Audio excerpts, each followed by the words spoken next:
తెలంగాణలో మాకు అంటే ఆల్ ఇండియా ఫార్వర్డ్ బ్లాక్ పార్టీకి ఓట్లేసి గెలిపించి 33 మంది సింహాలను తెలంగాణ ప్రజల కోసం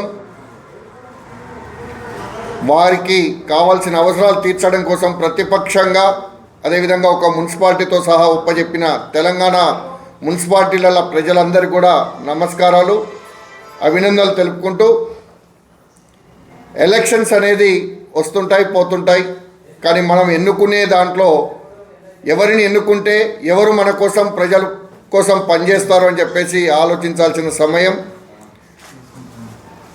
ముఖ్యంగా కరీంనగర్లో కావచ్చు, అదేవిధంగా వడ్డపల్లిలో కావచ్చు, ప్రధాన పార్టీలతో పాటుగా మేము ముఖ్య పాత్ర పోషించాల్సిన అవసరం వచ్చింది. వడ్డపల్లిలో 10లో 9 పోటీ చేసి 8 గెలిచి మున్సిపాలిటీని కైవసం చేసుకోవడం చాలా సంతోషంగా ఉంది. అక్కడ ప్రజలందరూ కూడా మరొక్కసారి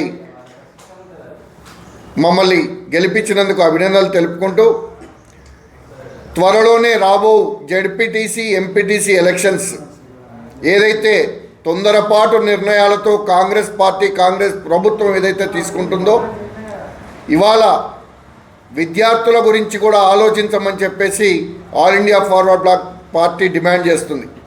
ఎందుకంటే 10th exams already pre finals start అయిపోయినాయి, సిబిఎస్ఈ ఎగ్జామ్స్ ఫైనల్ ఎగ్జామ్స్ నడుస్తున్నాయి, అదేవిధంగా ఇంటర్ ప్రాక్టికల్స్ అయిపోయినాయి, ఇంటర్ ఎగ్జామ్స్ వస్తున్నాయి. పిల్లలు చదువుకునే టైంలో పిల్లలకి ఇబ్బంది కలగకుండా, విద్యార్థులకు ఇబ్బందులు కలగకుండా ప్రభుత్వం నిర్ణయం తీసుకోవాలని చెప్పేసి కూడా All India forward black party Congress ప్రభుత్వాన్ని కోరడం అవుతున్నది. ఇక ముందు ఏదైనా నిర్ణయం తీసుకున్నప్పుడు ఫస్ట్ మనం చేయాల్సింది ప్రజల గురించి, వారి గురించి ఆలోచించి నిర్ణయాలు తీసుకోవాలి తప్ప మా ఇష్టారీతిగా చేస్తాం, మాదే ఇష్టం అని చెప్పేసి చెప్పడం మాత్రం కరెక్ట్ కాదని చెప్పేసి తెలియజేస్తున్నాం. జడ్పీటీసీ ఎంపీటీసీ ఎలక్షన్స్లో ఎప్పుడు ఎలక్షన్స్ వచ్చినా కూడా All India forward black party పక్షాన పోటీ చేద్దాం అనుకునేవారు ఇప్పుడు పార్టీ జనరల్ సెక్రటరీల దగ్గర కావచ్చు, ఇన్ఛార్జీల దగ్గర కావచ్చు, జిల్లాలో అప్లికేషన్స్ పెట్టుకొని ముందే ప్రిపేర్గా ఉండాలని చెప్పేసి కూడా మరి ఒక్కసారి నాయకులని అదేవిధంగా ప్రజల్ని కూడా కోరుకోవడం జరుగుతుంది. ఎప్పుడూ ప్రజలకి అండగా all India forward black party నిలబడుతుందని చెప్పేసి తెలియజేసుకుంటున్నాను. Thank you. కేవలం అధికారమే పరమావధిగా ఈ రాజకీయ పార్టీలు ప్రవర్తన తీరు చాలా శోచనీయం. అదే రకంగా నిన్న మీరు చూశారు చాలా పేపర్లలో కూడా All India forward black party అభ్యర్థుల భవితవ్యం ఏంది అనే సబ్జెక్టు కూడా కొన్ని పత్రికలు ప్రచురించడం జరిగింది.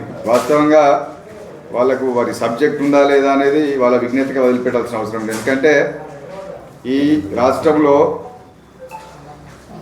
మా పార్టీ రాష్ట్ర ప్రధాన కార్యదర్శి కీర్తిశేషులు బండా సురేందర్ రెడ్డి గారి మరణాంతరం తక్షణమే ఇక్కడ కొన్ని మాసాల వ్యవధిలోనే ఈ మున్సిపల్ ఎన్నికలు రావడంతో పార్టీ జాతీయ నాయకత్వం ఎవరికో ఒకరికి ఈ ఏ ఫామ్ బి ఫామ్ ఆథరైజేషన్ ఇవ్వాల్సిన అవసరం ఉంటుందని చెప్పి ఇక్కడ రాష్ట్ర వైస్ చైర్మన్గా ఉన్నటువంటి జోజిరెడ్డి గారిని, ఇప్పుడు మేము కేంద్ర కమిటీలో ఉన్నాం, సెంట్రల్ కమిటీ సభ్యులుగా ఉన్నందున జోజిరెడ్డి గారికి ఈ బీఫామ్ ఆథరైజేషన్ కేంద్ర పార్టీ ఇవ్వడం జరిగింది ఎలక్షన్ కమిషన్, ఎన్నికల కమిషన్ ద్వారానే. కాబట్టి అందరూ అనుకునే విధంగా ఒక పార్టీకి అధ్యక్షుడో జనరల్ సెక్రటరో ఇంకొకరు కాదు, ఇక్కడ జనరల్ మున్సిపల్ ఎలక్షన్స్లో కరీంనగర్ ఉమ్మడి జిల్లా వ్యాప్తంగా దాదాపు 15 మందిని కార్పొరేటర్లుగా, కౌన్సిలర్లుగా ప్రజలు మాకు అవకాశం ఇచ్చారు. రామగుండంలో 6, పెద్దపల్లిలో 5, మంతిన్లో 1, జమ్మికుంటలో 1, సుల్తానాబాద్లో 1, కరీంనగర్లో 2. ఈ రకంగా సింహం గుర్తు మీద పోటీ చేసినటువంటి అందరికీ కూడా అవకాశం ఇచ్చినటువంటి ప్రజలందరికీ కూడా ఈ సందర్భంగా మేము నమస్కారాలు తెలియజేస్తూ ఉన్నాం. అంతేకాదు రేపు జరగబోయే, ఇంతకుముందు మా కన్వీనర్ చెప్పినట్టుగా రేపు జరగబోయేటువంటి ఎలక్షన్స్ ఏవైతే రాబోతున్నాయో జెడ్పీటీసీ కానీ ఎంపీటీసీ కానీ కరీంనగర్లో ఆశా వాళ్ళందరూ కూడా జిల్లా పార్టీకి దరఖాస్తులు పెట్టుకోవాలి. మేమంతా కూడా పరిశీలన చేసుకున్న తర్వాత అట్లాంటి వాళ్లకు మేము బీ ఫామ్లు ఇవ్వడం కోసం మా రాష్ట్ర నాయకత్వంతో చర్చించిన తర్వాతనే బీ ఫామ్లు అందరికీ ఇవ్వడం జరుగుతుంది. కాబట్టి ప్రభుత్వం కూడా కొన్ని ఆలోచనలు చేయాలి. 10th ఎగ్జామ్స్, ఇంటర్మీడియట్ ఎగ్జామ్స్ వస్తున్నాయి. ఇవన్నిటిని దృష్టిలో పెట్టుకొని ప్రభుత్వం దానికి అనుగుణంగా నిర్ణయాలు తీసుకోవాలని చెప్పి సందర్భంగా నేను కోరుతా ఉన్నాను.